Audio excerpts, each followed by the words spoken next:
Violence. Violence has always had its place in the media within cinema. Violence can depict various different things in your film.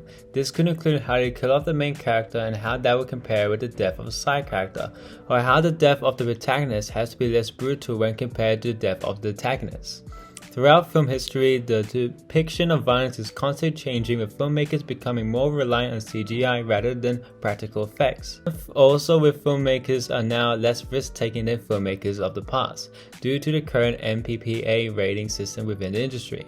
However, that still doesn't make it rare to find current filmmakers pushing the boundaries in terms of violence within the movies.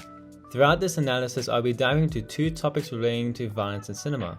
The first topic I'll be discussing is the representation of how violence works with the narrative and the major impact for the change of violence influence from Alfred Hitchcock's Psycho. I'll discuss a great depiction of the study on the cycle of violence with South Korean masterpiece I Saw the Devil. The second topic will be about the idea of how violence in cinema can be used to a certain extent that will drive audiences out of the theater and can cause major controversies within the film industry. Also, how unnecessary use of violence can achieve these ambitions to gain attention. Alfred Hitchcock's cinema-defining classic Psycho helped shape the horror genre that we're all know and familiar with today. Hitchcock tested the strict censorship boundaries that were suppressed in the film industry at the time. Like, for example, you shouldn't cut off your lead in the first or early second act, especially if he or she is a popular actor/actress. Hitchcock took the risk and created one of the most well-recognized scenes in the history of cinema. I'm talking, of course, about the infamous shower scene. The scene starts out very subtle, with our lead shown walking into a bathtub to have a shower. Hitchcock frequently uses standard cuts to different angles to depict the small space Marion Crane is in, and how oblivious she is outside of this space, because of how much she is distracted by her shower. The tone instantly shifts when the door is shown slowly opening behind her. This indicates that Marion Crane is not in a place of safety anymore, and how she is completely unaware of her surroundings.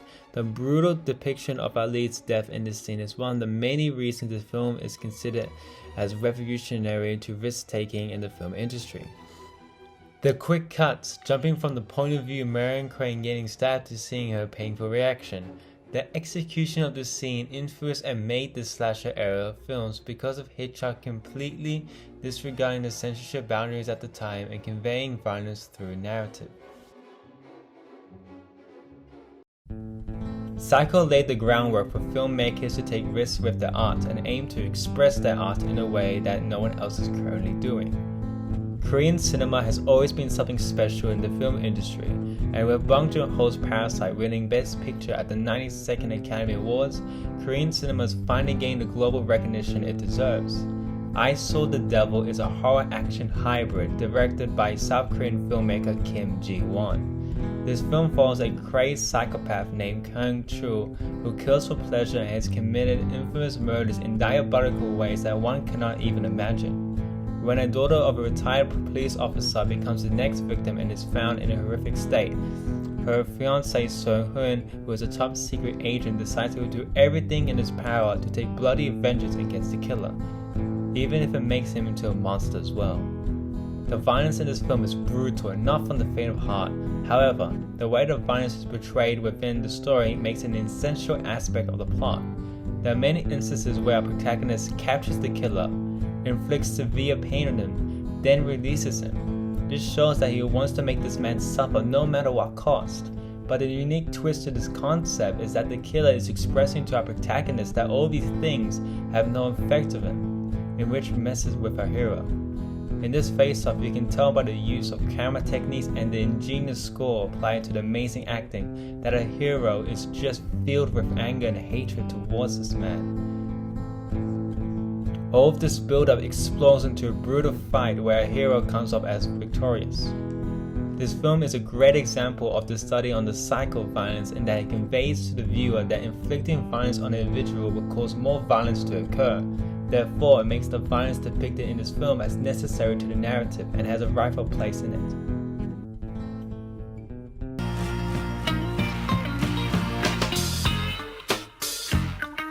There are movies out there where filmmakers push the boundaries as far as they can to prove a point or gain attention in the industry. Lars von Trier is infamous for making movies that went across the line to prove a point and to express his art in a way that comes off as pretentious. A recent example of this is 2018's The House That Jack Built.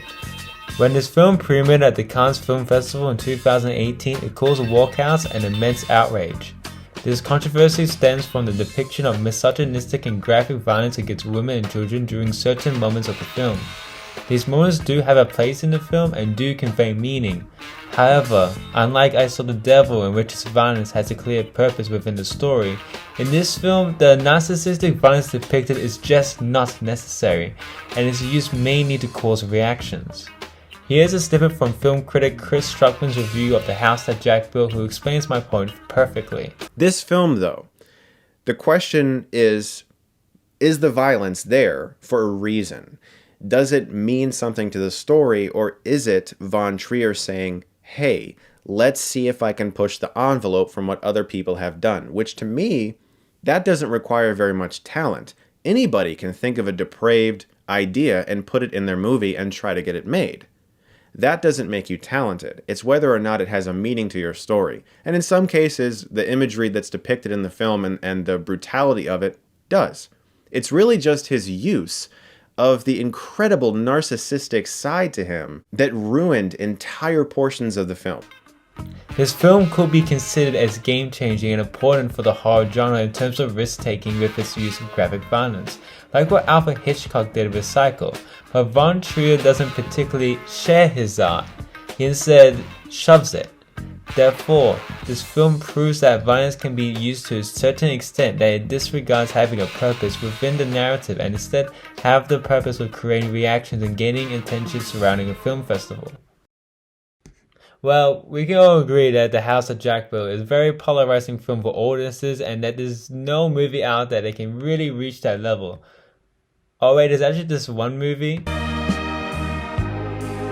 1980's Cannibal Holocaust is considered as the most violent, horrific, and controversial film ever put to screens. This film is banned in 40 countries and the violence depicted was so realistic, the filmmakers actually got prosecuted for murdering cats. Yeah, I am not joking, it's pretty mad. Directed by Ruggero Deodato, the film follows a professor during a rescue mission into the Amazon rainforest, where he stumbles across lost film footage by a missing documentary crew whose goal was to study the region's indigenous cannibalistic tribes.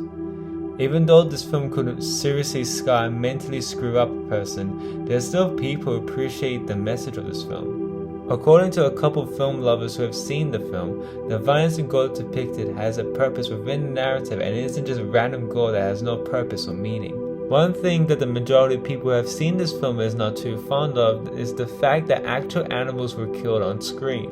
Every animal death in the film, such as the monkey, turtle, pig, are all real, unnecessary, and very traumatizing to watch.